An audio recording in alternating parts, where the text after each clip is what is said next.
আমার সৌদি যে এত খারাপ, বুড়ির শালায় জঘন্য খারাপ।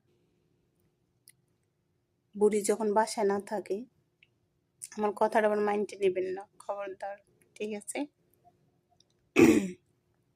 বুড়ি যখন বাসায় না থাকে তখন স্টোর রুম আছে, স্টোর রুম, ওই জায়গায় যত মালাপাত জিনিস না লাগে ওই রুমে রাখে। তো ওই জিনিসগুলো আমারে ডাইকা সব ওর গাড়িতে উঠাইবে।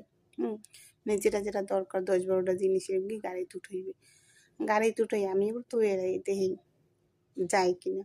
গাড়িতে উঠে কই যেন যায়, কই যেন গেলে আবার আসে, ওইগুলো মালামাল জিনিসগুলো আবার নিয়ে আসে। বুড়ি যখন আসে বাসায় তখন বুড়ি ক্যাটকাট করে, পরে ওই মালামাল আবার সে আমার যে জায়গাতে নামাইছে ওই জায়গায় আবার রাখে, বুঝছেন? তো এটা